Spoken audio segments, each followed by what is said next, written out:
జై శ్రీదత్త, జై గురుదత్త. మొగల్చెర్ల అవధూత శ్రీ దత్తాత్రేయ స్వామి వారి చరిత్ర. పులి చర్మం ప్రలోభం. మొదటి భాగం. 48వ రోజు. జై శ్రీదత్త. శ్రీ స్వామివారి సాధన నిరంతరంగా నిరాఘటంగా సాగిపోతూ ఉంది. మోక్ష సాధనే ధ్యేయంగా చేస్తున్న కఠోర తపస్సు క్రమంగా ముగింపుకు వచ్చిందని స్వామివారికి అనుభవపూర్వకంగా అర్థమవుతుంది. శ్రీ స్వామివారు తీసుకుంటున్న మిత ఆహారం కూడా ఇంకా తగ్గించుకొని మరి అల్ప పరిణామంలో స్వీకరించసాగారు. దేహం కూడా శుసించుకుపోతున్నది. ఒకరోజు శ్రీధర్రావు ప్రభావతి గారు శ్రీ స్వామివారిని కలవటానికి ఆశ్రమానికి వెళ్ళారు. శ్రీ మహాస్వామి వారితో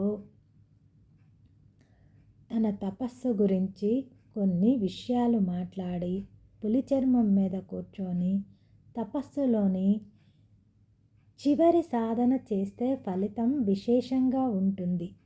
అది ముక్తికి చివరి మెట్టు. వ్యాఘ్ర చర్మం ధరించే పరమశివుడు నిరంతర విరాగిగా ఉండటంలోని పరమ రహస్యం అదే అన్నారు. ప్రభావతి గారి మనసులో ఈ మాటలు బాగా నాటుకుపోయాయి.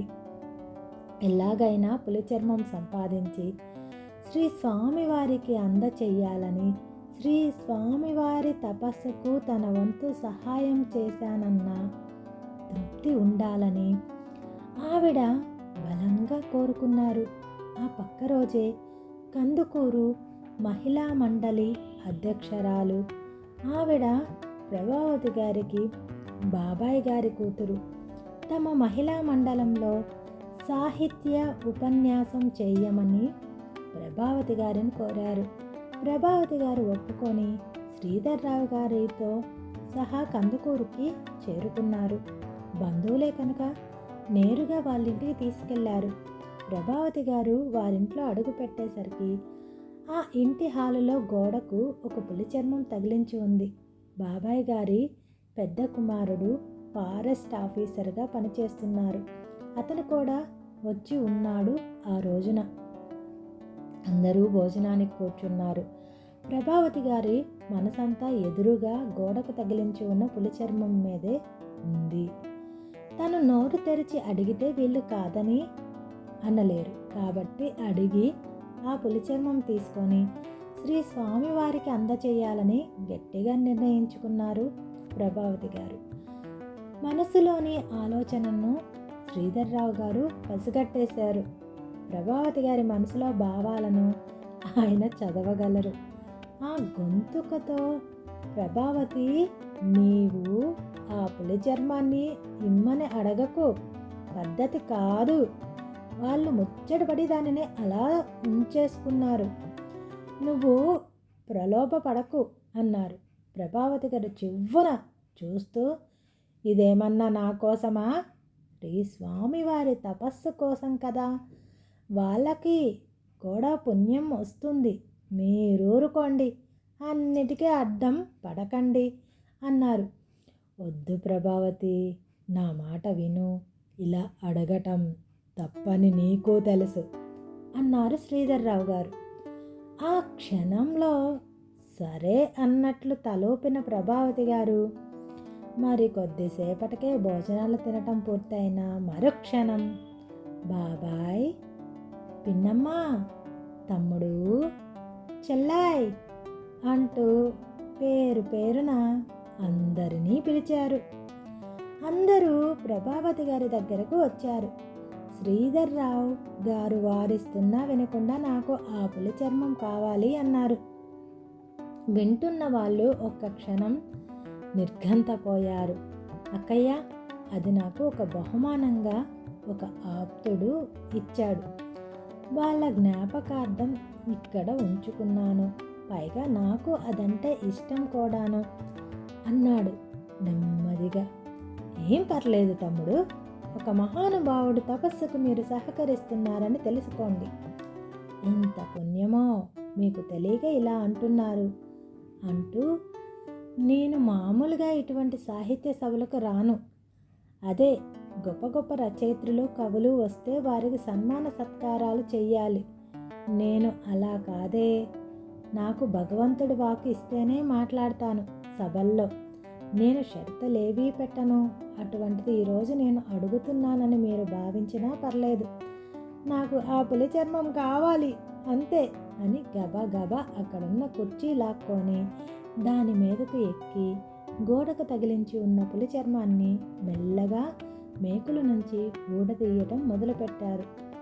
ఈ పరిణామానికి బిత్తరపోయిన ఆ తమ్ముడు కాస్త తానే పులి చర్మాన్ని ఊడతీసి ప్రభావతి గారికి ఇచ్చేశాడు.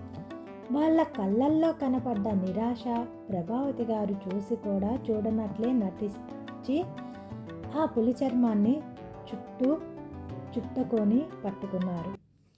శ్రీధర్రావు గారి వైపు చూస్తే సాహసం ఆవిడ చెయ్యలేదు. ఆయన చూపుల్లోని కోపాగ్నికి భస్మం అవుతానని భయం. ఆ ఇంట్లో ఎవరూ మాట్లాడే అవకాశం ఇవ్వకుండా బయటకు వచ్చేసి రిక్షా ఎక్కి బస్ స్టాండ్కు వచ్చేశారు. దారి పొడవునా శ్రీధర్రావు గారు చివాట్లు పెడుతున్నప్పటికీ లెక్క చెయ్యలేదు ఆవిడ. ఆ పులి చర్మం తీసుకొని మొగిల్చెర్లకు చేరారు దంపతులు. పులి చర్మం శ్రీ స్వామివారి లీల రెండవ భాగం రేపటి భాగంలో తెలుసుకుందాం. సర్వం శ్రీ దత్తాత్రేయ స్వామి కృపగా భావిద్దాం. దత్తుని అనుగ్రహంగా మనందరికీ అందినందుకు స్వామివారికి నమస్కరిస్తున్నాను. శ్రీ పావని నాగేంద్ర ప్రసాద్ గారికి కృతజ్ఞతతో కూడిన నమస్కారం. శ్రీ దత్తాత్రేయ స్వామి మందిరం, మొగిల్చెర్ల గ్రామం, లింగసముద్రం మండలం, నెల్లూరు జిల్లా. స్వామివారి మందిరం అన్ని వేళలా తెరిచి ఉంటుంది. ప్రతి ఒక్కరూ స్వామివారిని దర్శనం చేసుకొని తమ ఇతి బాధలను స్వామివారికి అప్పజెప్పి తాము ముక్తి మార్గంలో ముందుకు వెళ్ళాలని చిరు ప్రయత్నంగా భావిస్తున్నాను. ప్రతి ఒక్కరూ దత్తాత్రేయ స్వామిని దర్శించుకోండి. ఎన్నో జన్మల పుణ్యం ఉంటే కానీ స్వామివారిని మనం సేవించే భాగ్యం రాదు. ఒక్కసారి దత్తుని పాదాలను పట్టుకుంటే ఇక జన్మ జన్మలు ముక్తి మార్గంలో నడిచి చివరకు ఆయన సూచించిన అనంతమైన లోకాలకు అతిథిని స్వీకరించి అన్ని లోకాలకు అతీతమైన దత్తుని లోకానికి చేరుతారు.